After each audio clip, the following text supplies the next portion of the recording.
ನನ್ನ ಹೆಸರು ಚಿದಂಬರ ಅಂತೇಳಿ. ನಾನು ಇವತ್ತೊಂದು ಸಣ್ಣ ಕಾಡಿಗೆ ಬಂದಿದ್ದೀನಿ.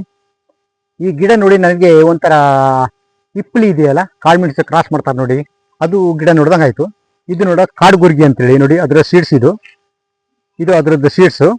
ಇದು ನೋಡಿ ಗಿಡ ನೋಡಿದರೆ ಅದೇ ಥರ ಇದೆ ನೋಡಿ. ಇದು ಸಣ್ಣ ಗಿಡ ಆದರೂ ಕೂಡ ಇಪ್ಪಳಿ ಗಿಡ ಟೈಪೇ ಇದೆ. ಇದು ನಮ್ಮ ಕಾಳುಮೆಣಸು ಕ್ರಾಸ್ ಮಾಡ್ತೀವಲ್ಲ ಅದೇ ಥರ ಇದೆ ಇದು. ಯಾಕಂದರೆ ಸ್ಮೂತ್ ಆಗಿದೆ. ಇದಕ್ಕೂ ಒಂದು ಪ್ರಯತ್ನ ಪಡ್ಬೋದು ಕಾಳುಮೆಣಸು ಮಾಡ್ಲಿಕ್ಕಾಗತ್ತ ಅಂತ.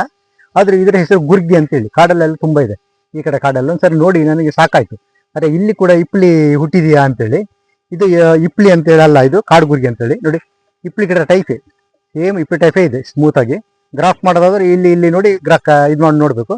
ನೋಡೋಣ, ನೆಕ್ಸ್ಟ್ ಯಾವುದಾದ್ರೂ ಪ್ರಯತ್ನ ಪಟ್ಟು ನನಗೆ ಕಸಿ ಮಾಡ್ಲಿಕ್ಕೆ ಆಗತ್ತಂತ ನೋಡ್ತೀನಿ. ಒಂದು ವೇಳೆ ಹಾಗೇನು ಇದ್ರೆ ಇದ್ರದ್ದು ಸ್ವಲ್ಪ ಗಿಡ ಮಾಡಿ ಕಾಳುಮೆಣಸು ಮಾಡ್ಬೋದು. ಯಾಕಂದ್ರೆ ಇತ್ತೇನು ಯಾವುದೋ ರೋಗ ಅದು ಇದು ಏನು ಬರುವುದಿಲ್ಲ, ಎಲ್ಲಿ ಬೇಕಾದ್ರೆ ಹುಟ್ಕೊಳ್ಳುತ್ತೆ. ಇದರ ಹೆಸರು ಗುರ್ಗಿ ಅಂತೇಳಿ ಹೇಳ್ತಾರೆ. ಹಾಗಾಗಿ ಇದು ಸಣ್ಣ ವಿಡಿಯೋ ಮಾಡ್ತಾ ಇದ್ದೀನಿ. ಇದನ್ನು ನಾನು ಪ್ರಯತ್ನ ಪಟ್ಟು ನಿಮಗೆ ಹೇಳ್ತೀನಿ ಸರ್ ಮುಂದೆ ಇದರಲ್ಲಿ ವಿಡಿಯೋಲ್ಲಿ. ಕಾಳುಮೆಣಸು ಕ್ರಾಸ್ ಮಾಡಿ ನೋಡ್ತೀನಿ. ಒಂದು ವೇಳೆ ಸಕ್ಸಸ್ ಆದರೆ ಇದನ್ನು ವಿಡಿಯೋ ಮಾಡಿ ಹೇಳ್ತೀನಿ ನಿಮಗೆ. ಓಕೆ ಸರ್, ತುಂಬ ಥ್ಯಾಂಕ್ ಯು.